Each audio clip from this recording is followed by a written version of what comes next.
We're going on a trip in our favorite rocket ship, me and my cat. She's wanting to talk about the space news today. I want to waste none of your time getting into this, so the first piece of news here is the U.S. Space Command has confirmed that fragments of an interstellar meteor have been recovered in the Pacific Ocean. This is the first time humans have come in contact with something from another solar system. And this right here is a picture of one of the fragments they recovered. And if you go to the article here that's talking about it, it says that they can say with almost near certainty, 99.999%, that all this comes from another solar system. Anyways, this was recovered back in Papua New Guinea in 2014. It landed in the waters off of that area.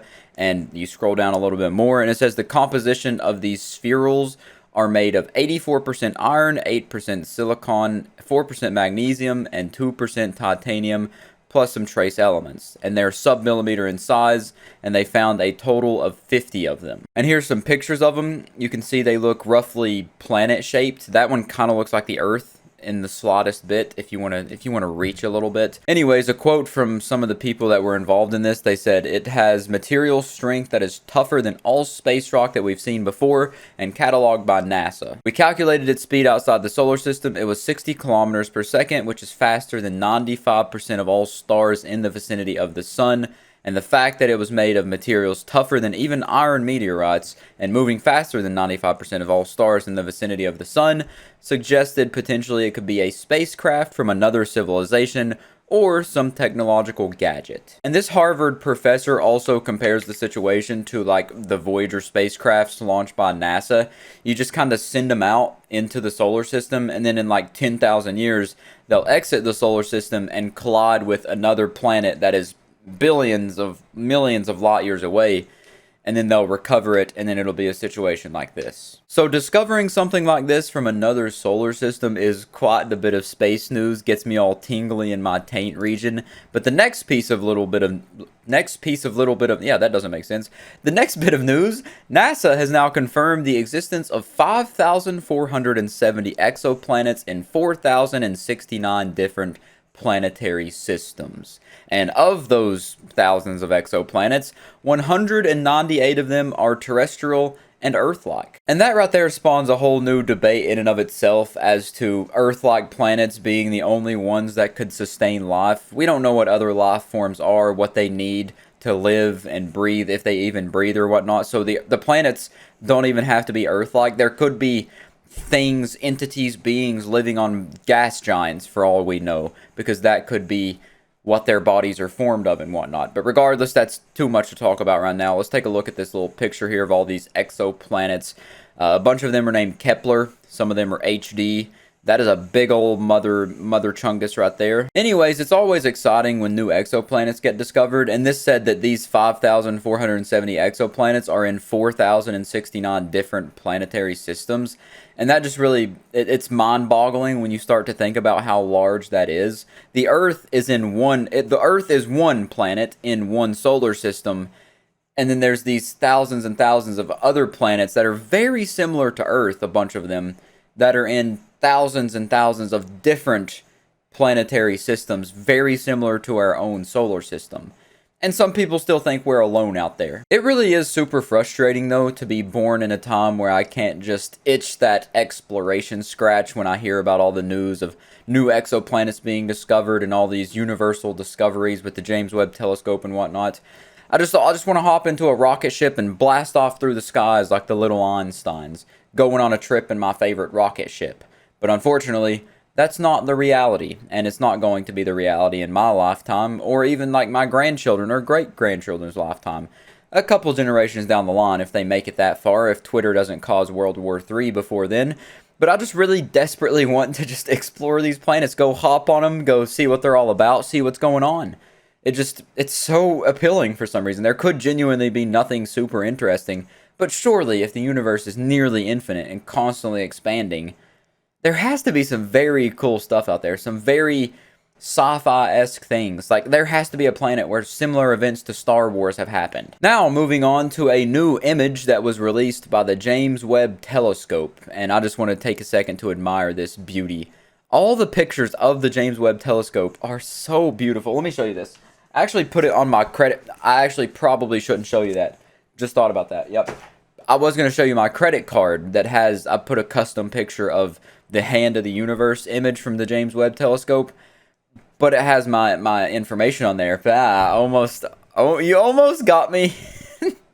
Anyways, I'm not going to worry about going into depth on this, telling you where it was taken at, what location in the universe. You can look all that up if you want to. I just really wanted to admire this for a second because, dear God, it's beautiful. It's so beautiful. And here's another picture from the James Webb Telescope's photo shoot. It has now captured images of all 4 of the gas giants in our universe. Jupiter, Saturn, Uranus, and Neptune. Beautiful, beautiful pictures, honestly. The Jupiter one is very cool. I like how you can see the storm, that never-ending storm that's on there. That one looks very, looks like a shot out of Interstellar almost. It's just a very different picture. It's like these are all blue and glowing, and that one's just so blacked. Blacked? Blacked is probably not the word I should have used. I got Adam 22's wife on my brain right now, sorry. But this is, it's great to look at. It's very nice to look at. It's awesome. The James Webb Telescope continues to blow my mind with each new picture it releases. It releases something just super astounding, and you're like, wow, surely it can't top that. And then it goes and does something even crazier. Anyways, here's now the Hubble telescope. It's the Andromeda Galaxy from the Hubble Space Telescope. And yeah, every single dot is a star, which is so ridiculous to think about, man. If you just think about it for more than a minute, it kind of starts to hurt your brain and makes you kind of feel like nothing matters. Like if there's so many stars out there, so many possibilities that they're literally endless. What purpose does my little life on this tiny little Earth mean? But the Andromeda Galaxy, if I'm correct, is our closest neighboring galaxy. So, you know, if we ever figure out galactic travel, they could be our neighbors. We could hop over, you know, trade with them, go to war with them, have sex with them, you know, stuff like that. Now we're taking a trip back into our own solar system here to look at a picture of a donut-shaped rock on Mars. It's this one right here off in the distance. There is a zoomed-in picture here. You can see it more in depth. This is from the NASA rover Perseverance, which is that most recent rover they sent to Mars, I believe. I'm pretty sure it's the most recent one they sent there. And it kind of looks like a Pokemon fossil, like an Aerodactyl head. But the fact that there's a rock with a hole in it, it's pretty spectacular in terms of like Mars news, because it could be a weather-related event that caused it, some type of erosion, or even some life form did this. Some life form hollowed it out to make the world's first glory hole on Mars. You know, the possibilities are very fun to think about. Phosphine gas has been found again in Venus's atmosphere. This gas is only known to be produced from living organisms or artificially in a lab, a strong indicator of life on Venus. Now, as the little context thing adds here, phosphine detected could also be very likely from abiotic origins, from processes scientists do not fully understand yet. Which, yeah, you know, there's always more possibilities than what we know. Just because we only know of certain things to exist in certain ways doesn't mean that it couldn't exist naturally or not naturally in many different forms in many different parts of the universe. Because we're looking at everything from an Earther's perspective, and that's a very, very, very meaningless portion of the universe. Not even a fraction of a percentage of the whole universe. So surely there's some things out there that we don't know, and this little bit of phosphine gas in the atmosphere of Venus could very well be one of those things. But also, it could be an indicator of life. It could be, but at the same time, it doesn't have to be, which it seems like that's the case for a lot of space-related things when it comes to finding life on other planets or other solar systems or whatever.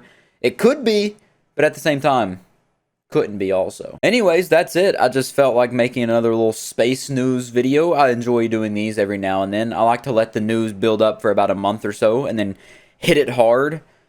Yep, just like an NFL player does with their partners, it seems like. Anyways, thanks to Latest in Space for all the news. This is where I got all my news from. Very good Twitter account if you're into space-related news and not just an account saying their space news and posting infinite amounts of alien whistleblower stories that aren't even proven to be true.